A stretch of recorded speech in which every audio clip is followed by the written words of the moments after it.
Hello, my name is Ali, and welcome to my channel. We are back with Hakuoki, Kyoto, and Saito's route. Let's go. Eventually, he turned to look at me. Shouldn't you leave? You aren't dressed for the cold. No, I think I'll stay here and look at the snow with you a little bit longer. He looked at me for a moment with an expression I couldn't read.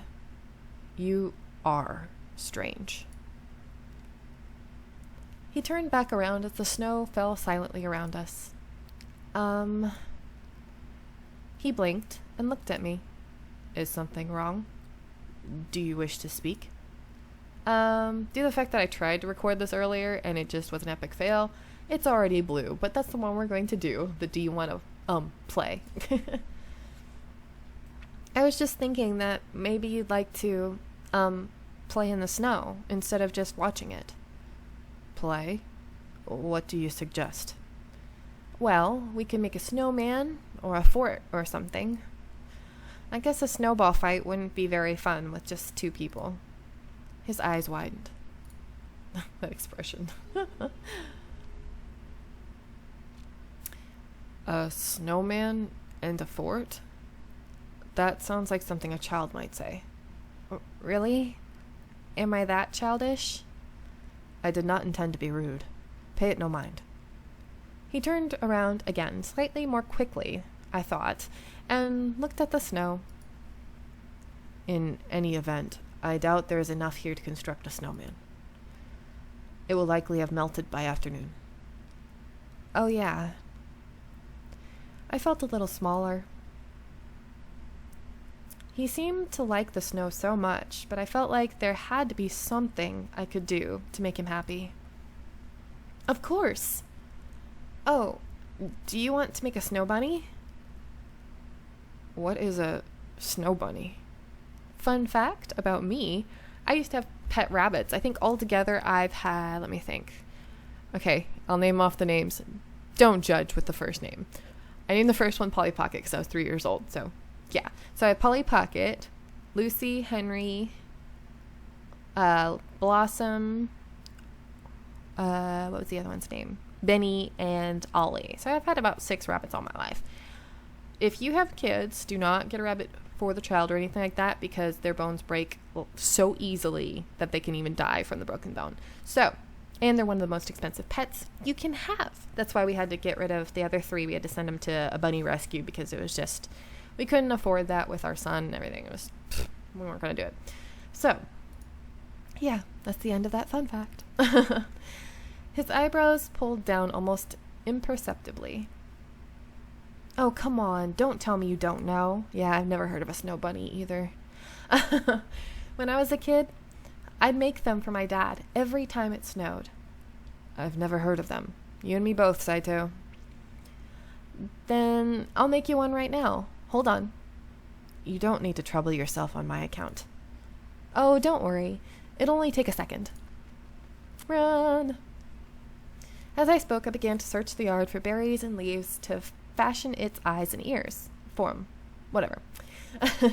Saito didn't move and watched me silently as I trotted around in the snow. For a moment, I felt that I was a child again, walking through the yard of my old home in the middle of the winter. Before long, all done. Here you go. I picked up the bunny gently and carried it to him. Oh my god, so cute. I love his face. It's like, what do I do with this? I see. This is a snow bunny. He stared at the thing in my hands. Yes, isn't it cute? Here, I made it for you. For me? What do you mean for me to do with it? He was visibly confused. Sorry about that, I had to pause, there was someone outside. Redo that one part. He was visibly confused, which for Saito was saying a lot. Oh, you don't like it? I swallowed and started to step back, but... No. He was silent for a moment, then... Your hands are cold. When you return to your room, make sure to warm them. Oh, his smile. Oh, he's so sweet. I love Saito. Oh. Until he spoke, I hadn't realized that our hands were touching. I blushed. His long, slender fingers were cupped around my hands, even through the stinging cold of the snow, I could feel a faint warmth from them. Is something wrong?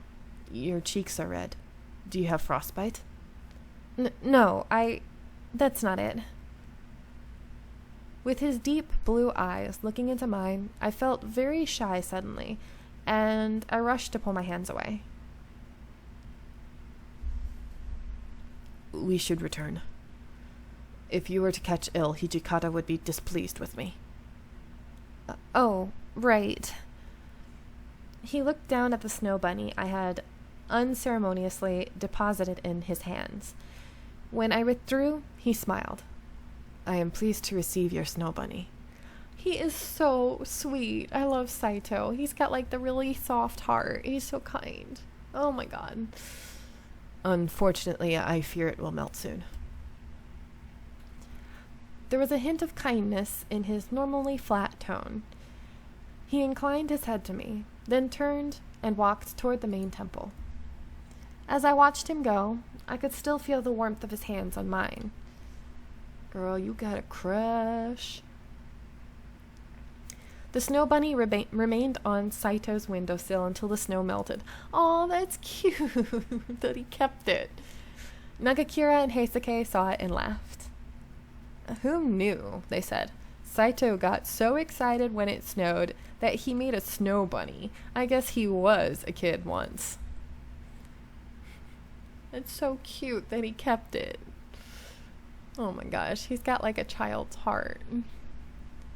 April 1867, Chapter 4. I didn't realize that. Why is that? Isn't that Heisuke? Why do we have a picture of Heisuke in Saito's route? Huh. Anyway, April 1867. Oh, hey, look, Okita. Cherry blossoms have bloomed. They're magnificent, look. The seasons changed and spring came. Kyoto was filled with the cherry blossoms, and the whole city took on a festive atmosphere. Surrounded by the gentle cheer of spring, my footsteps felt somehow lighter. It's getting warmer out, and it finally looks like a nice day. So, I get that you're all giddy and stuff, but it'd be nice if you acted a little more decency. With a little more decency right now. I was going to say, act a little more decency. What?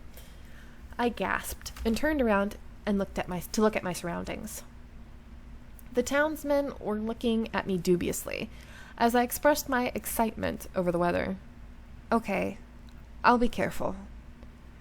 Maybe I was spacing out because things had quieted down a bit, and I let my guard down. Hey, Okita? Huh? In that narrow alleyway over there seems to be a few Ronin that saw us and snuck away. Don't waste your energy on them. They're small potatoes. Small potatoes. I like that. Really? If they were Imperial Nationalist guys, then they wouldn't just run off like that. They'd be more confident. The guys who take off like that when we show up are almost always just small-time punks. I see.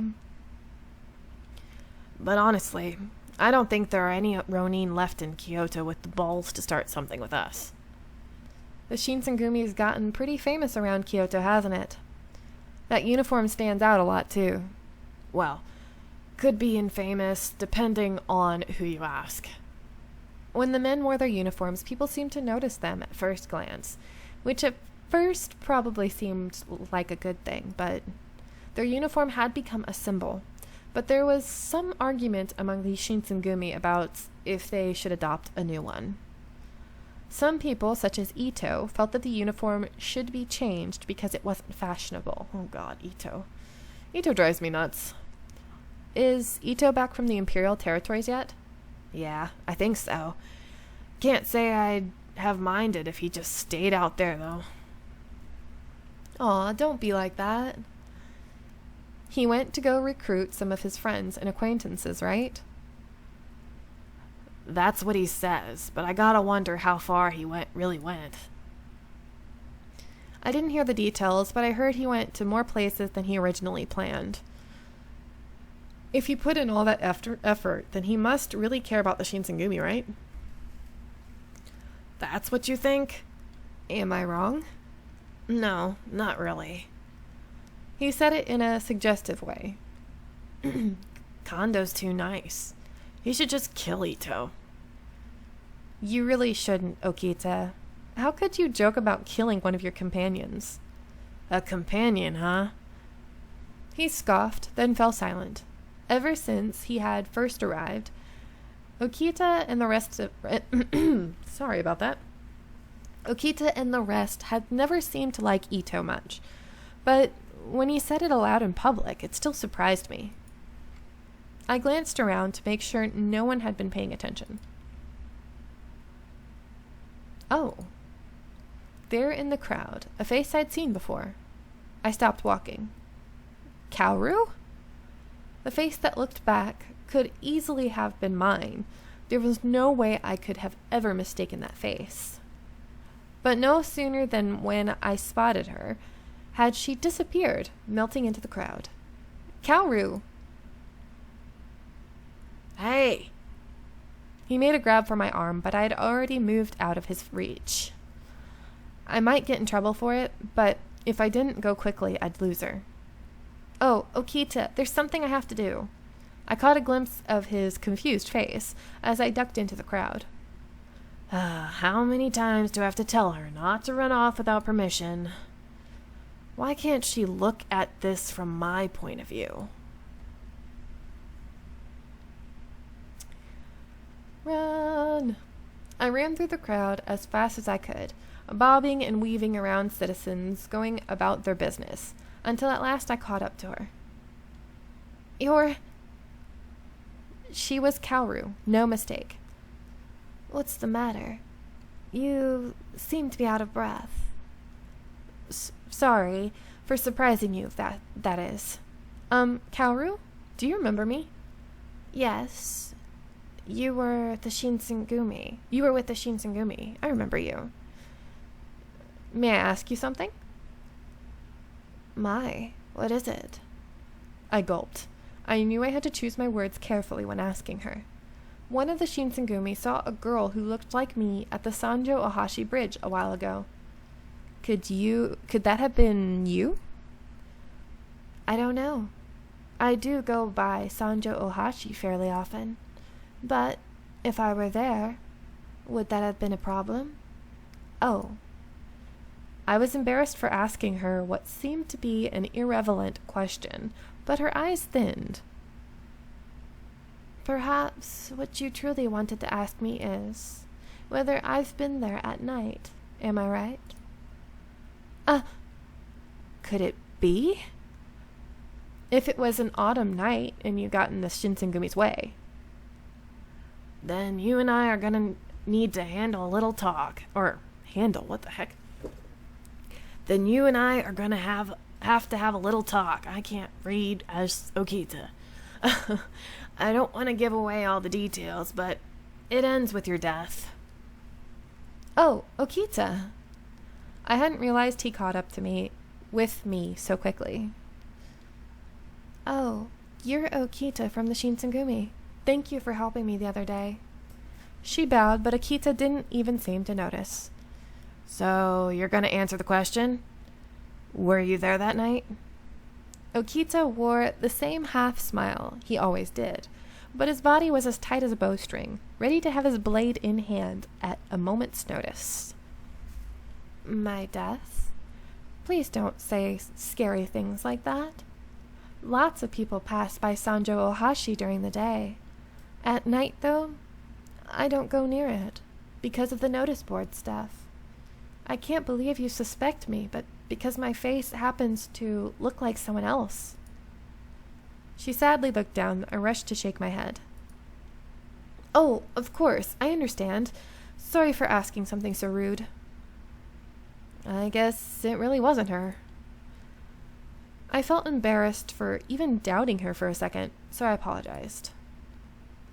Man, you're so easy. Just like that, you're going to believe her? Even if she was the culprit, what makes you think that she'd be like, Oh, that's right. I did it. I did do it. Haha. well, why did you trust her so easily? Is it because she looks like you, or because she's a girl? I didn't have an answer. Kaoru then took one step back. Can I go now? I have to be somewhere. Excuse me. Kaoru.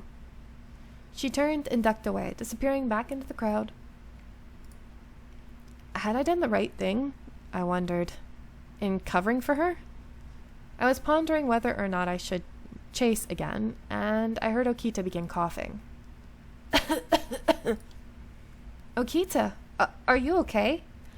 I'm going to let you guys go here. I hope you are enjoying, and I'll see you in the next one. Bye!